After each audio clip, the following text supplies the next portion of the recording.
कहानी की शुरुआत मोरक्को के एक सुनसान और बंजर रेगिस्तान से होती है, जिस इलाके में सिर्फ रूह सुखाने वाली धूप और हर तरफ सूखे खड़े पेड़ दिखाई दे रहे हैं। पर इसी वीरान इलाके में आज एक रेव पार्टी होने जा रही है, जिसकी तैयारियां अभी से चालू हो गई हैं। अब धीरे धीरे वहां लोगों की भी एंट्री चालू हो गई है, लेकिन यहाँ आए लोग बहुत ही अजीब टाइप के थे। कुछ ने तो कपड़े ही नहीं पहने हुए थे। असल में यहाँ मौजूद आधे से ज्यादा लोग भयानक नशे में धुत हैं। इसी कारण उनको होश ही नहीं है कि वो लोग कहाँ पर हैं और क्या कर रहे हैं। इसी बीच हमारी नजर एक बुजुर्ग इंसान पर पड़ती है।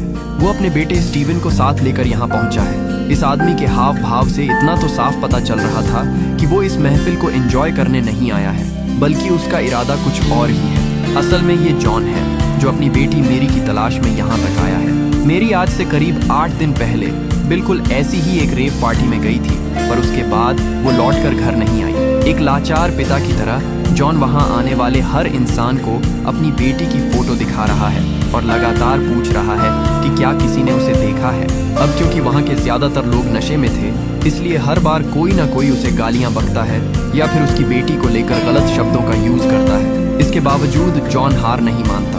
तलाश करते करते रात से सुबह हो गई, लेकिन उन्हें कुछ भी पता नहीं चला। पार्टी अभी भी कंटिन्यू थी। इसी बीच जॉन को ऊपर पहाड़ी पर कुछ लोग बैठे दिखाई दिए। वहां जाकर उसने उन लोगों को अपनी बेटी की फोटो दिखाई और उसके बारे में पूछा। उन लोगों में एक लड़की भी मौजूद थी, जिसने तस्वीर देखकर बोला कि हाँ, मैंने इस लड़की को देखा तो है, पर कहाँ देखा है ये मुझे ठीक से याद नहीं आ रहा। ये बॉर्डर के पास ऑर्गेनाइज होने वाली रेव पार्टी में गई थी। ये अब तक की सबसे बड़ी पार्टी होने वाली है, क्योंकि इसके बाद इस जगह पर पार्टीज होना हमेशा के लिए बंद हो जाएंगी। जॉन को यहाँ से एक उम्मीद नजर आने लगी। वैसे अगर कोई दूसरा इंसान होता तो वो इन नशे में धुत लोगों की बातों पर बिल्कुल भरोसा नहीं करता, लेकिन उन लोगों की बातों पर विश्वास करके वो उसी तरफ जाने के लिए रेडी हो गया, जो कि यहाँ से काफी दूर था। इससे पहले कि ये दोनों वहां से रवाना होते, कुछ और लोग वहां आ धमकते हैं। ये असल में मिलिट्री वाले थे। उनका कहना था कि ये पार्टी इलीगल है और सभी को फौरन शहर लौट जाना चाहिए, क्योंकि देश में सिविल वॉर छिड़ चुका है और ऐसे माहौल में लोगों का बाहर घूमना बिल्कुल सेफ नहीं है। लेकिन ये लोग अब शहर वापस नहीं जाने वाले थे, क्योंकि उन्हें उस आखिरी पार्टी को अटेंड करना था जो बॉर्डर के नजदीक होने वाली है। इस बात पर मिलिट्री और इन लोगों के बीच अच्छी खासी झड़प भी हो गई। फिर भी कुछ लोग नहीं माने और अपने ट्रक्स लेकर उसी दिशा में निकल पड़े। अब जॉन को भी उसी तरफ निकलना था, पर वो थोड़ा झिझक रहा था, क्योंकि वहां तक जाने वाला रास्ता बहुत ज्यादा खतरनाक है। ऊपर से देश में सिविल वॉर भी स्टार्ट हो चुका है। पता नहीं रास्ते में कौन सी नई मुसीबत उनके सामने आकर खड़ी हो जाए। इसी कंफ्यूजन में वो वहीं खड़ा हुआ था, पर जब उसने देखा कि 2-3 ट्रक्स उसी तरफ जा रहे हैं, तो उसने भी अपना मन पक्का कर लिया। अब वो यहाँ तक आ ही गया है तो अपनी बेटी को खोज कर ही वापस लौटेगा। ये रास्ता देखने में जितना ज्यादा खूबसूरत नजर आ रहा है, असलियत में ये उससे कहीं ज्यादा जानलेवा है। थोड़ी दूर आगे बढ़ने पर जॉन को कुछ लोग रोक लेते हैं, जो उनके आगे चल रहे थे।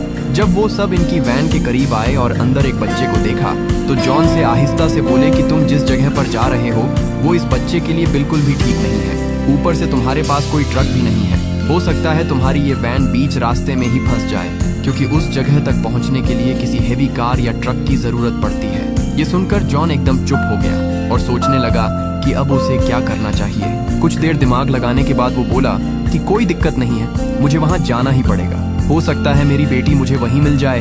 उसकी ये बात सुनकर वो दोनों लोग भी थोड़ी देर के लिए चुप हो गए। वो सोच रहे थे कि इस आदमी को अपनी बेटी की इतनी क्या पड़ी है कि ये खुद की जान खतरे में डाल रहा है। लेकिन ये बात तो सिर्फ जॉन को ही पता है कि मेरी उसके लिए कितनी मायने रखती है। सफर फिर से स्टार्ट हो गया। थोड़ी ही देर के बाद इन्हें अपना फ्यूल टैंक फुल करवाने के लिए रुकना पड़ा। पर जैसा कि हमें मालूम है कि शहर में सिविल वॉर चल रहा है, तो ऐसे हालात में हर जगह रिसोर्सेज की लूट मची हुई है। तो इस पेट्रोल पंप पर भी बिल्कुल वैसा ही सीन था। इसलिए ये लोग वहां से आगे बढ़ गए, जहां जाकर उन्हें एक बंदा मिला जो ब्लैक में पेट्रोल सेल कर रहा था। उसके रेट इतने ज्यादा थे कि वो दोनों लोग उसे खरीद नहीं पा रहे थे, क्योंकि उनके पैसे खत्म हो चुके थे।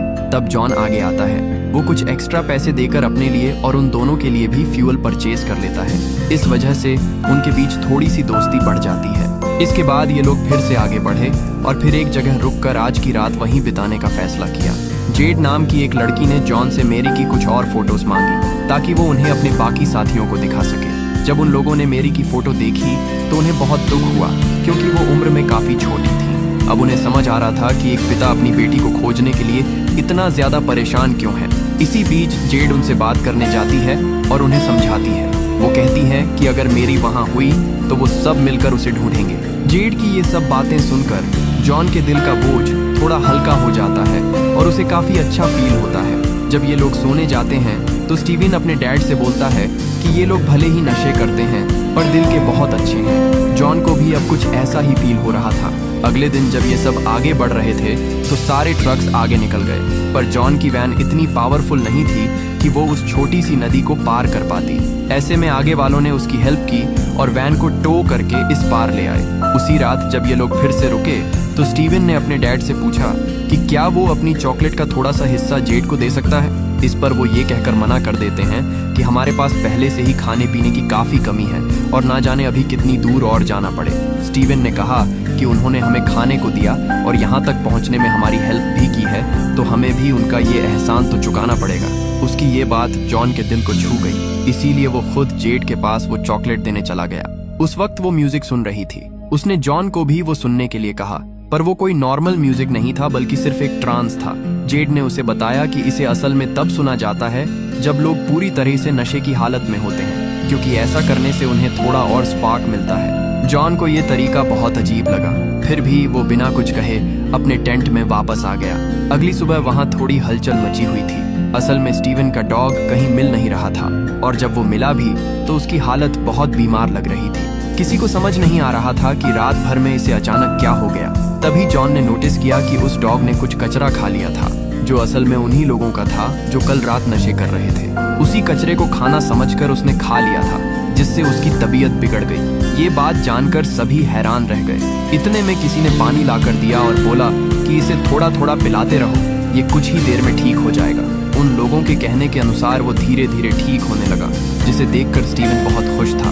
अब जैसे जैसे ये लोग उस जगह के पास पहुंचते जा रहे हैं, उनका सफर और भी ज्यादा रेतीला और खतरनाक होता जा रहा है। अब वहाँ ना तो कोई सड़क बची थी और ना ही कोई मुसाफिर नजर आ रहा था। वहीं स्टीवन अब अपने डॉग को छोड़कर कहीं नहीं जाता, क्योंकि वो दोबारा उससे खतरा मोल नहीं ले सकता था। टाइम के साथ इन सभी लोगों की आपस में काफी अच्छी दोस्ती हो जाती है।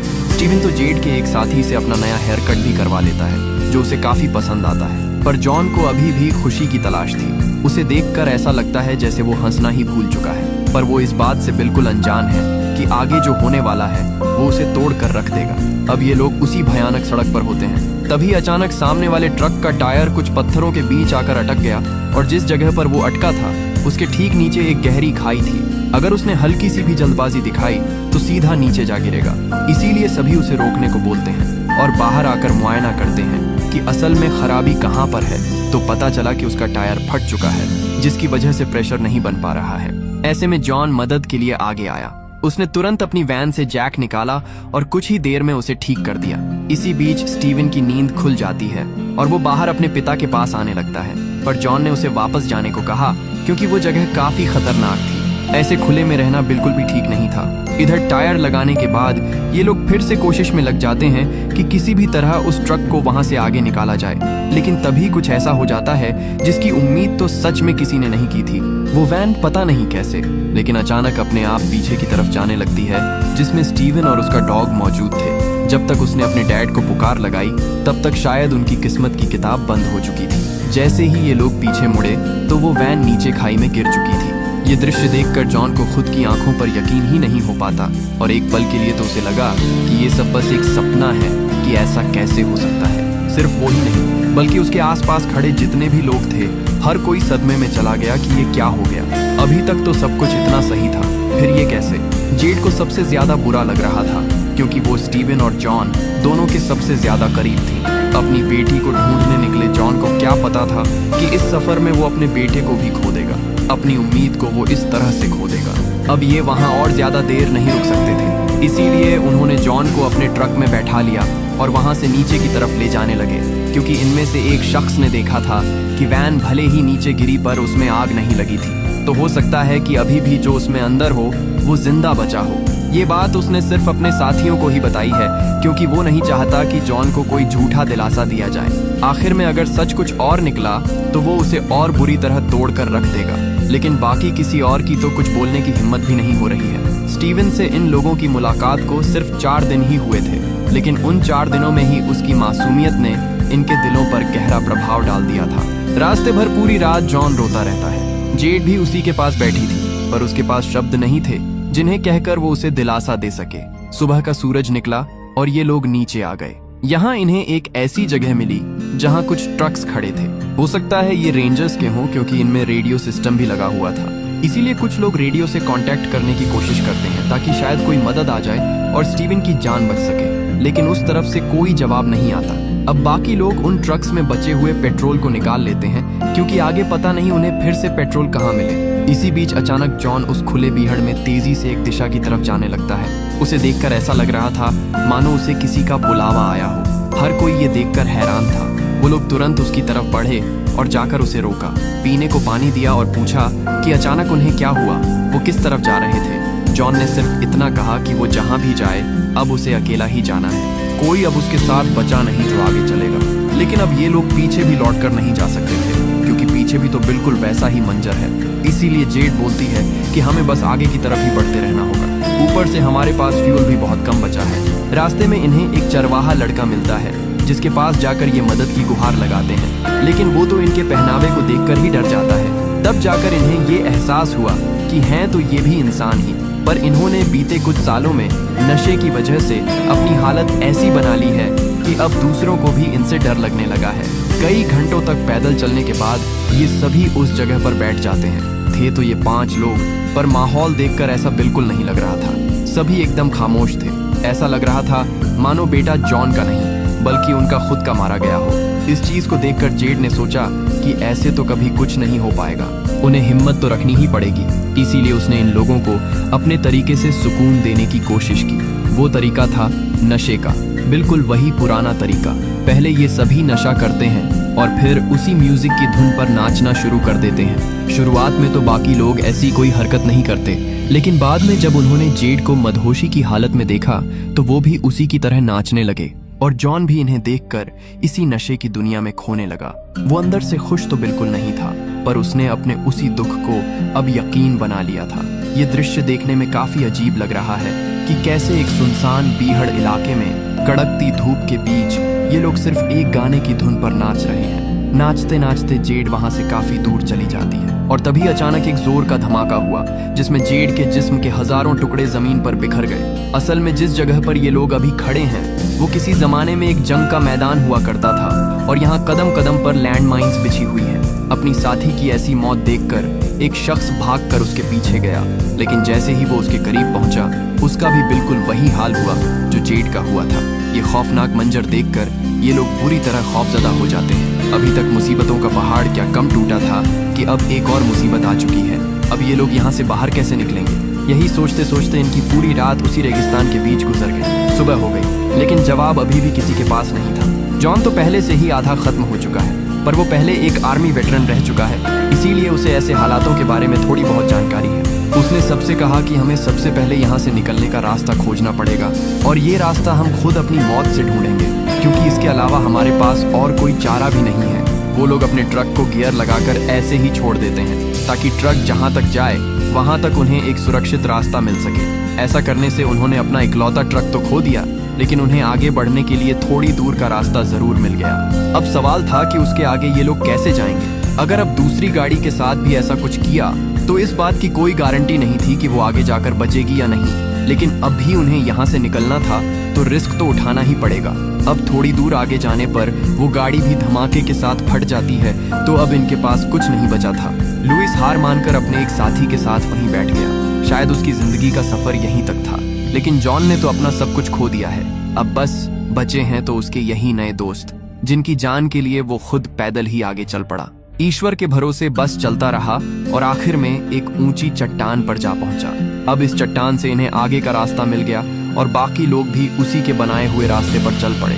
कुछ इस तरह से इन बचे हुए लोगों की जान बच गई। हालांकि अभी भी इन्हें एक लंबी दूरी तय करनी पड़ेगी। काफी दूर चलने के बाद जाकर इन्हें एक रेलवे ट्रैक मिला, जहां से गुजर रही एक ट्रेन पर ये लोग बैठ गए। इस सफर की शुरुआत में ये 5 लोग थे। इनकी मंजिल तो सेम थी, लेकिन सबका मकसद अलग अलग था। पर आज इन 5 में से सिर्फ 3 लोग ही बचे, जिन्हें मंजिल पर पहुंचकर कुछ हासिल भी नहीं हुआ, और इस सफर में इन्होंने खोया बहुत कुछ। जॉन, जो यहाँ अपनी बेटी को खोजने आया था वो आज अपने बेटे को भी खोकर वापस जा रहा है। वहीं लुइस, जो अपने दोस्तों के साथ उस पार्टी में कुछ नई यादें बनाने जा रहा था, उसने इस सफर में एक ऐसा मोड़ देख लिया जिसके बाद शायद वो अपनी जिंदगी में कभी नशा ना करे। इसी के साथ ये कहानी खत्म हो जाती है।